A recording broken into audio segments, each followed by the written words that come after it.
పదవికి బీసీలను ఎంపిక చేస్తారనేటటువంటి ఒక విస్తృతమైనటువంటి ప్రచారం జరిగింది. బట్ ఇప్పుడు అలా జరగకుండా అగ్రవర్ణాలకు ఆ పదవిని కేటాయించేసరికి కొంత రాష్ట్రంలో అసంతృప్తి వ్యక్తమవుతుంది. దీంట్లో రెండు కోణాలు చూడాలి శ్రీకాంత్. ఒకటి, బీసీకి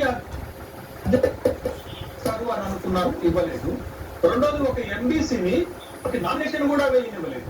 బట్ రెండు కోణాలు చాలా జాగ్రత్తగా గమనించాల్సినటువంటి అంశం. ఒకటి, ఒక మేజర్ సామాజిక వర్గానికి సంబంధించినటువంటి ఒక బీసీకి అధ్యక్ష పదవి వస్తుందని ఆశించారు, రాలేదు.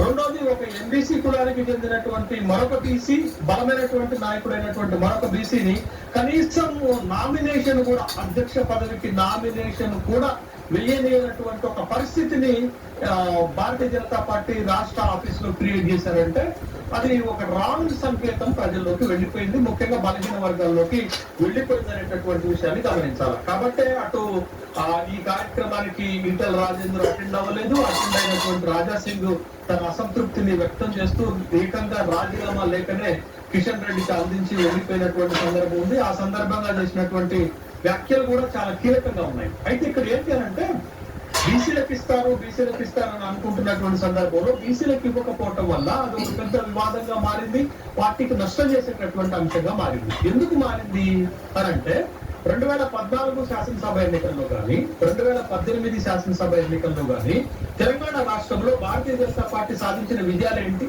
2-3-4% ఓటింగ్ పరిమితం అయితే ఒకే ఒక్క శాసనసభ్యుడు గెలిచారు. అది కూడా బలహీన వర్గాలు ఎంబీసీకి సంబంధించినటువంటి రాజా సింగ్ గెలిచినటువంటి సందర్భాన్ని మనం చూసాం. కానీ 2023 శాసనసభ ఎన్నికల సందర్భంగా ఇదే భారతీయ జనతా పార్టీ బీసీని ముఖ్యమంత్రి చేస్తానంటే వాళ్ళకి పెరిగినటువంటి సీట్లన్నీ 8 సీట్లు, వాళ్ళకి పెరిగినటువంటి ఓట్ల శాతం ఎంత? ఎకాఎకిన 14% ఓటింగ్ శాతం పెరిగింది. అదే 2024 వచ్చేసరికి అదే నినాదంతో వెళ్తే వాళ్ళకి పెరిగినటువంటి లోక్సభ సీట్లు ఎన్ని? 4 పెరిగాయి. కాంగ్రెస్ పార్టీ తోటి సమానంగా గెలిచింది.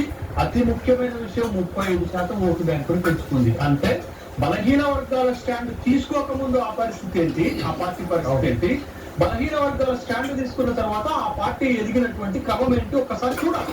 అంటే బలహీన వర్గాల ఓట్లతోటి, బలహీన వర్గాల మద్దతుతోటి, బలహీన వర్గాల నాయకత్వంతో ఇవాళ బీజేపీలో ఒక బలమైనటువంటి బలహీన వర్గాల నాయకత్వం ఎదిగింది.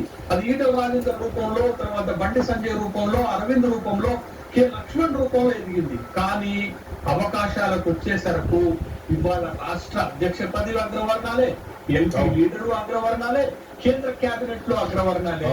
మరి ఈ కార్యక్రమాలు చేసుకుంటూ అంటే బీసీలను అంటే పార్టీ ఎదగడానికి ఉపయోగించుకున్నటువంటి పార్టీ తీరా అవకాశాలకు వచ్చేసరికి బలహీన వర్గాలకు భారతీయ జనతా పార్టీ మొండి చేయి చూపింది అనేటటువంటి ఒక అభిప్రాయం ప్రజలకు.